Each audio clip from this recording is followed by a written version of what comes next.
Coming up today, the decade was the 1950s, when sci-fi was the Wild West, and budgets? Well, they were just a suggestion. We're counting down the top 10 worst sci-fi B-movies of the decade. These are clunkers that crashed harder than a papier-mâché spaceship. Rubber monsters, plots from nowhere, and effects that'll make you laugh till you cry. Oh man, digging through these flops was like finding a stack of warped 3D glasses in my attic. Stick around, this countdown is a glorious mess. Fantasy, sci-fi, horror, rerun zone. Today, we're tackling the top 10 worst sci-fi B-movies of the 1950s. These flicks swung for the stars and landed in a pile of cheese. Crazy stories, zero cash, pure gold. I've unearthed the goofiest tales behind them. Now, let's launch into the madness. Number 10, The Killer Shrews, 1959. Have you ever heard of a shrew? As in taming No, of the animal. Bradford called them soricity when he showed you one. Oh, then shrew must be the common name for those cute little animals. Cute! That's the last word you can use to describe those little monsters. They're the most horrible animals on the face of the earth. This 1959 fiasco, directed by Ray Kellogg, hit screens with a premise so nutty it's almost genius. Shrews turned into giant killers by a mad scientist. Except they're just dogs draped in shaggy rugs, stumbling around a foggy island. Made on a shoestring budget, the shrews growl through a storm while a boat captain and crew dodge their chompers. Behind the scenes, they shot this in Texas heat, and those poor pups kept tripping over their own costumes. Talk about method acting. It's so laughably bad it's become a cult oddity, popping up in late-night marathons. Kids back then probably hid from these mutts, but today, it's pure comedy gold. It's a howling good time. What did you think of this nightmare movie? Number 9, The Giant Gila Monster, 1959. I told you to wait inside. Why don't you do what I tell you? I haven't got much time. You're not going to leave me, Ches. I'm going to help. Do you know what's in here? Nitroglycerin, enough to blow up half this town. It doesn't matter. I'm still going to help. Ray Kellogg strikes again with this lizard-powered clunker. Aired on local stations, it's about a sleepy Gila monster raging through Texas after growing huge. Except, it's just a pet lizard crawling over toy cars. Teens and hot rods save the day, but the plot is thinner than the budget, which was maybe a couple of $100.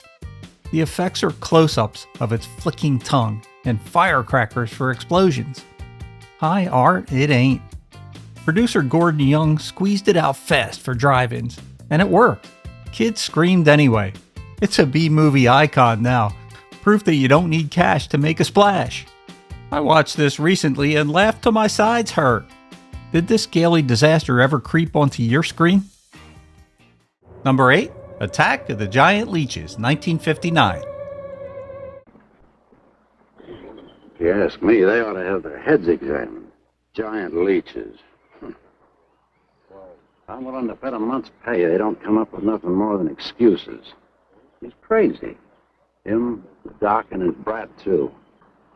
This 1959 swamp slog, directed by Bernard Kowalski, oozes onto screens with poachers nabbed by giant leeches in Florida muck.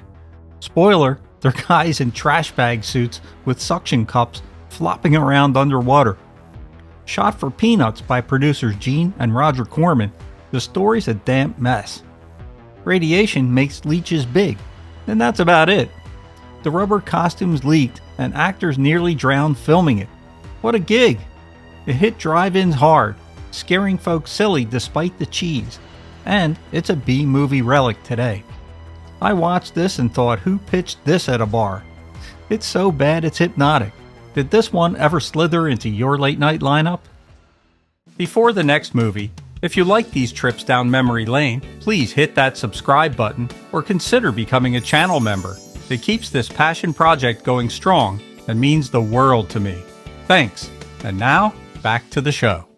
Number 7, Bride of the Monster, 1955.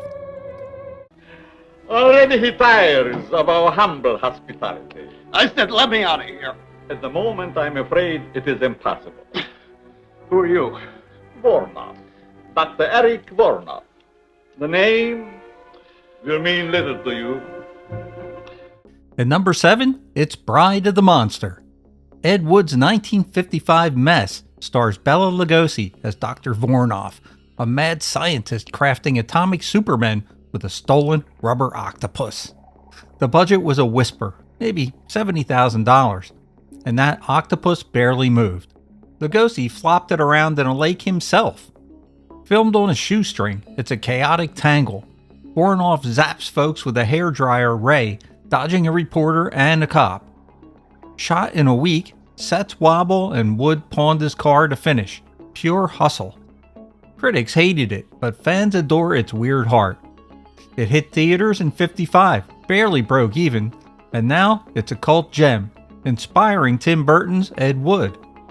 Lugosi's last big role shines through the junk. I caught this once on late night TV and thought, is this art or glorious madness? It's so bad, it's irresistible. Number 6, It Conquered the World, 1956.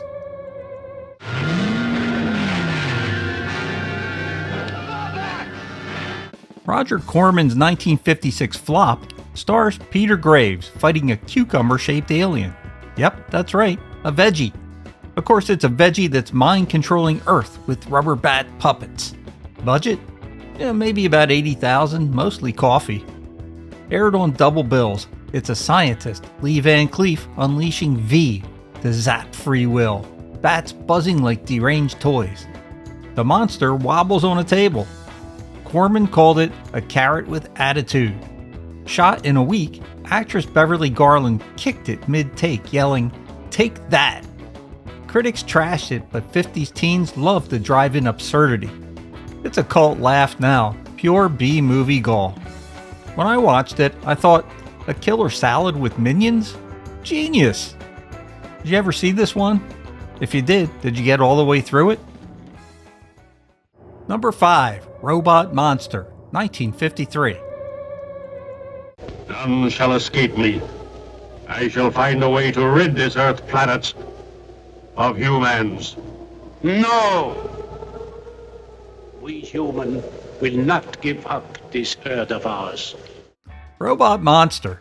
This isn't just a movie, it's a fever dream where a guy in a gorilla suit with a fishbowl helmet tries to take over the world.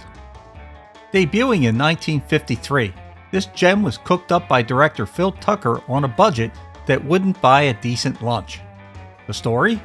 Well, such as it is, Ro-Man, our furry alien overlord, zaps humanity with a bubble machine. That's right, bubbles, leaving just one family on Earth alive. Then he falls for the daughter, because who wouldn't? Behind the scenes, they shot this in 4 days, and the special effects are basically a kid's toy ray gun and some soap suds. It's legendarily bad. Critics call it a contender for the worst movie ever, and yet, it's got a cult following that worships its absurdity. What's your take on this movie? Have you seen it? Number 4, King Dinosaur, 1955. My gun's jammed.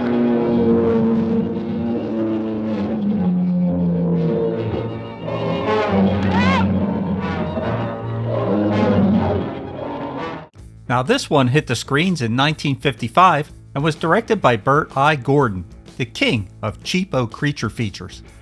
It's about scientists landing on a new planet, only to find an iguana? Yup, they zoomed in on a pet store lizard and called it a dinosaur. The plot's a snooze fest. Explorers poke around, iguana growls, stuff blows up, but the real kicker? They spent maybe $1,000 on this one, and it shows. The dinosaur battles are just stock footage and a toy T-Rex getting roughed up. It's so bad, it's hilarious, kicking off a whole wave of giant critter flicks. Number 3, Mesa of Lost Women, 1953. That's why I jumped at the chance to come here. Work with you. Examine your theories. Oh, let us understand one thing, Doctor. These are not theories. This 1953 disaster, directed by Ron Ormond, is a mad scientist mess starring Jackie Coogan. Yep, Uncle Fester from the Addams Family, now playing Dr. Aranya. He's breeding spider women in a cave, half lady, half tarantula, all awkward dance moves. The plot, if you can call it that, is a mess. A plane crashes, spider ladies attack, and nobody knows why.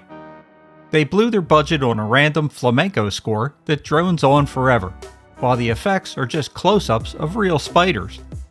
It's a glorious train wreck that baffled audiences and still confuses me. I watched this once and thought, did I just dream that? Any fans of this movie out there? Number 2, Cat Women of the Moon, 1953. 4 of us will be enough. We will get their women under our power, and soon we will rule the whole world.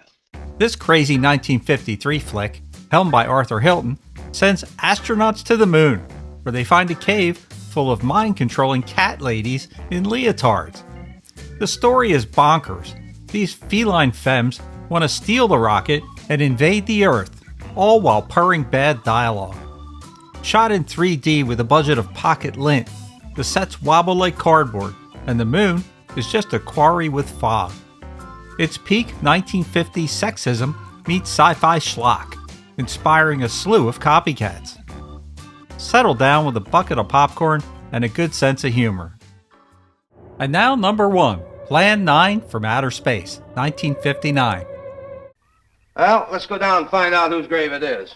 How? By going down and finding out. Are you sure you mean that, Lieutenant? If I didn't mean it, I wouldn't have said it. Scared? You probably saw this one coming a mile away. Taking the top spot, it's Plan 9 from Outer Space. Released in 1959, this Ed Wood masterpiece is the gold standard of terrible.